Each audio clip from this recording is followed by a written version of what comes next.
한 주간 평안하셨죠? 날이 무척 덥습니다.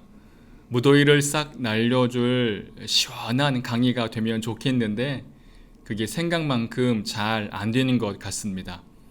부족해도 이해해 주시고 제가 끝까지 잘할 수 있도록 응원과 기도 부탁드립니다. 자, 5번째 시간입니다. 지난 시간에 오니엘에 대해서 공부했는데 오니엘이 어떤 사사였는지 기억하시나요? 오니엘은 최초의 사사이면서 가장 모범적인 사사였습니다. 죄, 압제, 간구, 구원, 평화라는 패턴이 모두 적용되는 사사였습니다. 8년 동안 구산 니사다임에 의해 괴롭힘을 당하던 이스라엘을 구원한 사사입니다. 그로부터 40년 동안 이스라엘에 평화가 임했습니다. 하나님은 나의 힘이시라 라는 이름의 뜻대로 오니엘은 가나안의 문화와 종교에 혼합되지 않은 신앙인이었고 이방 여인이 아닌 이스라엘 여인과 결혼하면서 순수한 믿음을 지켜냈습니다. 결국 하나님의 영이 그에게 임하여 압제로부터 이스라엘을 구원하게 되었습니다. 왼손잡이 있으세요? 어렸을 적 제 친구 중에 왼손으로 글씨를 쓰는 친구가 있었습니다. 그 친구는 항상 글씨를 쓸 때마다 이렇게 몸을 구부려서 왼손으로 아래로 글씨를 썼습니다. 왜 쟤는 힘들게 이렇게 몸을 숙여서 삐딱하게 쓰나 라는 생각을 했던 적이 있습니다. 그런데 보니까 제 조카가 그렇게 왼손으로 쓰더라고요. 한참을 신기하게 본 적이 있습니다. 주변에 보면 왼손잡이 중에 감각이 좋은 분들이 있습니다. 배드민턴, 테니스, 탁구, 야구, 당구 이렇게 손으로 쥐고 하는 운동들은 오른손보다 왼손잡이로 하시는 분들이 좀 더 섬세하게 플레이를 하는 경우를 많이 보았습니다. 여러분 중에도 왼손잡이 있으실 것 같은데요. 제가 왜 왼손잡이 얘기를 했을까요? 바로 오늘 본문의 사사인 에훗이 왼손잡이이기 때문입니다. 오늘은 두 번째 사사 에훗에 대한 이야기입니다. 사사기 3장 12절부터 30절까지인데요. 오니엘보다는 분량이 길고 시대적인 배경 이야기까지 담고 있어서 나름 읽는 재미도 있습니다. 저는 12절을 읽으면서 입가에 쓴 미소가 지어졌습니다. 이스라엘 자손이 또 여호와의 목전에 악을 행하니라. 저는 이 또라는 단어가 머리에 계속 맴돌았습니다. 우리가 평소에 많이 하는 말이죠. 방금 전에도 듣고 왔습니다. 또 자, 그런데 이스라엘 백성들에게 이 또라는 말이 그렇게 잔소리처럼 들리지 않는 것 같아요. 바로 윗절에 보니까 오니엘 덕분에 40년 동안 평안했거든요. 하나님 입장에서는 어떤지 몰라도 이스라엘 백성들 입장에서는 40년 만에 또라니요 라는 의미입니다. 사람에게는 매우 긴 시간이지만 하나님 입장에서는 매우 답답하고 못마땅한 상황입니다. 같은 말인데도 받아들이는 게 다르죠. 이스라엘이 어떤 악을 행했는지 구체적으로 기록되어 있지는 않습니다. 하지만 지금까지 내용을 감안하면 이번에도 우상숭배인 것이 확실합니다. 3장 7절에 비슷한 표현이 있거든요. 이스라엘 자손이 여호와의 목전에 악을 행하여 자기들의 하나님 여호와를 잊어버리고 바알들과 아세라들을 섬긴지라. 분노하신 하나님께서 이번에 이스라엘을 억압하시기 위해 독특한 방법을 사용하십니다. 12절 후반부에 보니까 여호와께서 모압 왕 에글론을 강성하게 하사 그들을 대적하게 하시매 라고 말씀하고 있습니다. 에글론을 강성하게 하여 이스라엘을 대적하게 하셨다라는 표현은 에훗 이야기에만 나오는 표현입니다. 다른 사사들 이야기에서는 하나님이 넘겨주셨다 혹은 적에게 팔았다라고 하셨는데 이 에훗 이야기에서만 하나님이 에글론을 강하게 하셨다라고 말씀하고 있습니다. 이것은 원래 이스라엘에게 위협적인 상대가 되지 않았던 모압을 하나님이 일부러 강하게 만드신 겁니다. 적들을 강하게 만들어서 이스라엘을 벌하시는 이런 상황을 만들어 가신 분이 다름 아닌 하나님이라는 것을 강조하고 있는 것이죠. 모압 이야기를 해볼까요? 모압은 아브라함의 조카 롯에게서 전해 내려온 족속입니다. 이스라엘의 친척 나라인 것이죠. 이런 이유에서 이스라엘이 광야 생활을 하던 시절에 하나님은 이스라엘이 모압 땅을 취하는 것을 금지하셨습니다. 그러나 이번에 하나님의 계획에 따라 강해진 모압 왕 에글론이 암몬 족속 그리고 아말렉 족속과 합세해서 이스라엘을 치러 왔습니다. 평소에 이스라엘의 적수가 되지 못했던 모압이 주변 민족과 힘을 합쳐서 이스라엘을 공격한 것입니다. 이런 모압의 침략은 이스라엘에게 자존심이 상하는 일이었습니다. 또 꽤 큰 압박으로 작용했을 것입니다. 평소에 모압을 아예 적수로 생각하지 않았던 별 볼 일 없는 모압 사람이었는데 이 모압이 이스라엘을 치러 온 것이죠. 모압 왕 에글론은 구산 리사다임보다 10년이나 긴 18년 동안 이스라엘을 지배했습니다. 에글론은 통통한 작은 황소라는 뜻을 가지고 있습니다. 쉽게 말하면 뚱뚱이라는 말입니다. 그래서 사사기 저자는 에글론을 가리켜 17절에 매우 비둔한 자라고 묘사하고 있습니다. 나중에 에훗이 이렇게 비둔했던 뚱뚱이 에글론을 칼로 찌르니까 복부에 얼마나 기름이 많았는지 그 기름이 칼에 엉켜 붙었다고 기록하고 있습니다. 이것은 에글론이 매우 뚱뚱하고 미련해서 도저히 이스라엘을 정복할 만한 인물이 될 수 없다는 것을 상징합니다. 이런 에글론에게 18년 동안 괴로움을 당하자 참기 어려운 이스라엘 백성이 다시 하나님께 부르짖기 시작합니다. 15절이지요. 이스라엘 자손이 여호와께 부르짖으매 하나님은 이스라엘의 압제에서 구원하시기 위해 한 구원자를 세우십니다. 바로 에훗이지요. 이제 에훗이 어떻게 이 뚱뚱이 에글론 왕을 처리하는지에 대한 이야기가 15절부터 이어집니다. 암살자인지 스파인지 의적인지 아무튼 영화 같은 이야기가 나옵니다. 재미있는 내용이니까 15절부터 25절까지 한번 읽어보겠습니다. 이스라엘 자손이 여호와께 부르짖음에 여호와께서 그들을 위하여 한 구원자를 세우셨으니 그는 곧 베냐민 사람 게라의 아들 왼손잡이 에훗이라.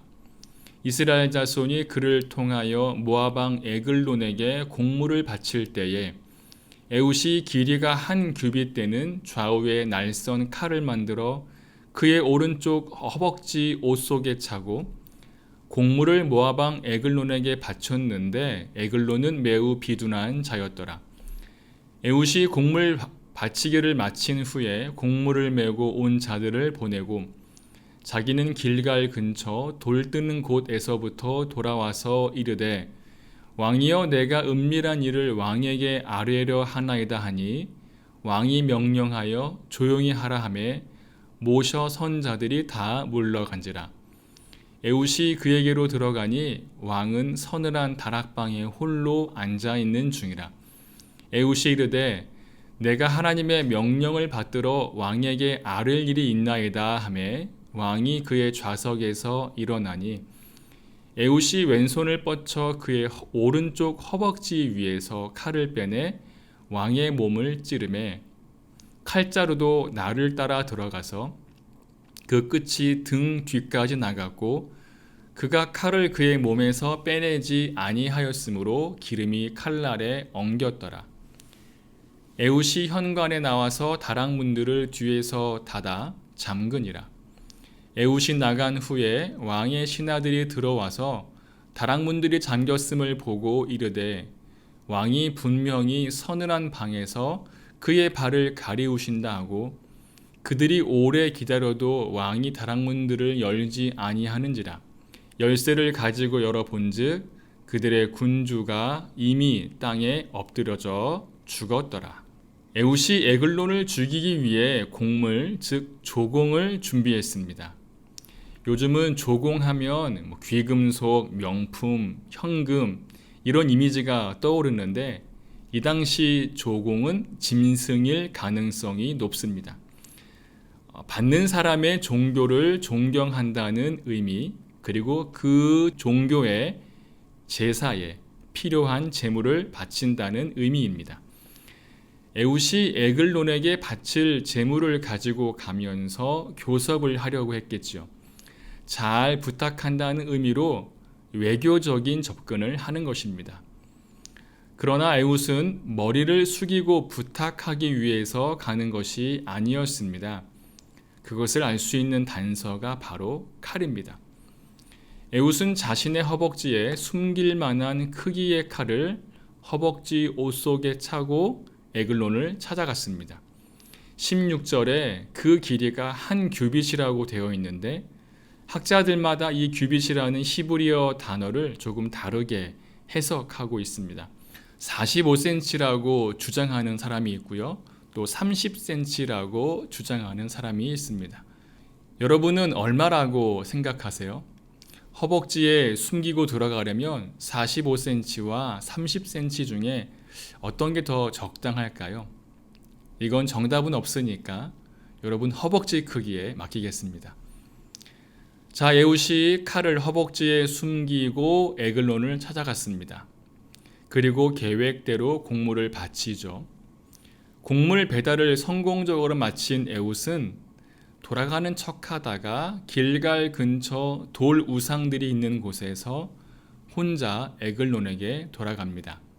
그리고는 에글론에게 긴히 할 얘기가 있다며 신호를 주자 에글론이 신하들을 모두 내보냈습니다. 19절에 보면 에훗이 에글론에게 은밀한 일을 왕에게 아뢰려 하나이다 라고 말했는데 여기서 은밀한 일은 원어상 은밀히 주는 물건으로 볼 수 있습니다. 먼저 준 곡물 말고 추가적인 조공이 있을 것이라고 에글론이 생각했을 것입니다. 자기만을 위한 은밀한 선물이 무엇일까? 얼마나 기대했을까요?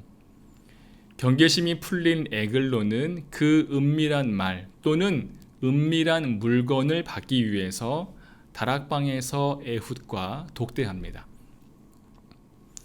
다락방이라고 해서 어렸을 적에 숨바꼭질하던 그 삐그덕거리는 방을 생각하시면 안 되고요. 왕이 신하와 사람들을 접견하는 그런 공식적인 회견실 옆에 왕 혼자 휴식을 취하거나 또 왕이 혼자 있고 싶을 때 찾는 왕만의 공간, 그러니까 왕의 프라이빗 룸 같은 것입니다. 에훗으로부터 매우 큰 것을 기대했던 에글론은 부하들을 내보내는 것으로 부족해서 에훗을 자신의 프라이빗 룸으로 끌어들인 것입니다.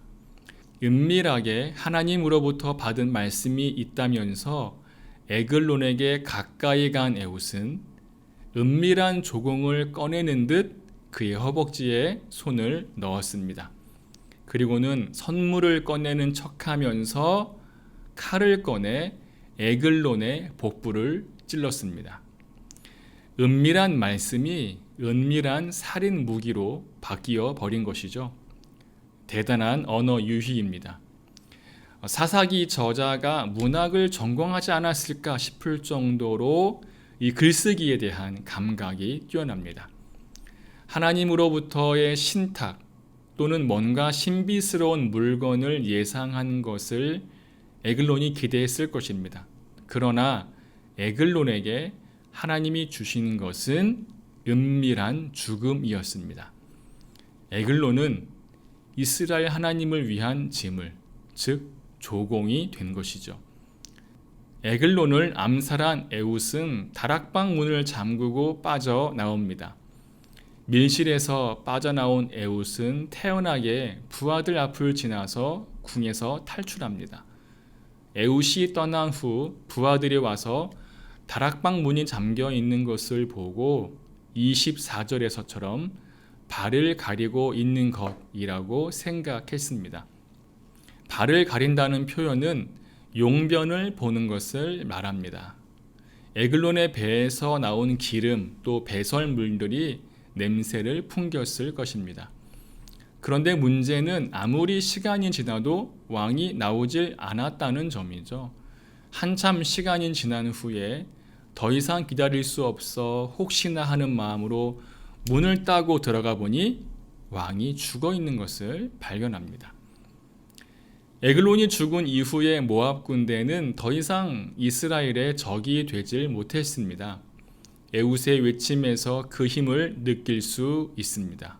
28절이지요. 나를 따르라. 여호와께서 너희의 원수들인 모압을 너희의 손에 넘겨 주셨느니라. 이스라엘 백성들은 사기가 북돋아 도망치던 모압 사람 10,000명을 죽입니다. 10,000명이 너무 많다는 성경학자들의 해석이 있긴 하지만 중요한 것은 숫자가 아니라 이스라엘의 완전한 승리를 표현하고 있다는 점입니다. 29절에 보면 모두 장사요 또 모두 용사라 한 사람도 도망하지 못하였더라 라고 되어 있죠. 숫자보다 중요한 것은 하나님의 은혜로 완전한 승리를 거두었다는 점입니다. 하나님이 주신 승리가 얼마나 위대한지 이스라엘이 각 나루에서 죽인 모압 사람이 모두 장사였고 모두 용사였습니다. 이것은 양적인 승리가 아니라 질적인 승리를 의미합니다. 그것도 아주 높은 굉장히 하이 퀄리티입니다. 질적으로 확실하고 내용면에서도 완벽한 승리를 하나님이 허락해 주셨습니다. 에웃이 왼손잡이라고 했어요. 왼손잡이는 지금은 그렇지 않지만 이 사사시대 당시에는 썩 좋지 않은 시선으로 보았습니다. 뭔가 모자라고 또는 저주받고 그래서 일종의 사회적 약자 취급을 받았습니다. 그렇다면 에웃이 그런 연약한 사람이었을까요? 사사기 3장 15절에 왼손잡이 에웃이라고 나오는데 여기서 왼손잡이란 언어적으로 오른손을 잘 못 쓰는 이란 뜻입니다. 그래서 일부러 오른손을 묶거나 또는 오른손을 고정시켜서 왼손을 훈련시킬 수도 있고 아니면 정말 오른손이 없거나 있다 해도 오른손에 장애가 있을 수도 있다는 그런 의미입니다.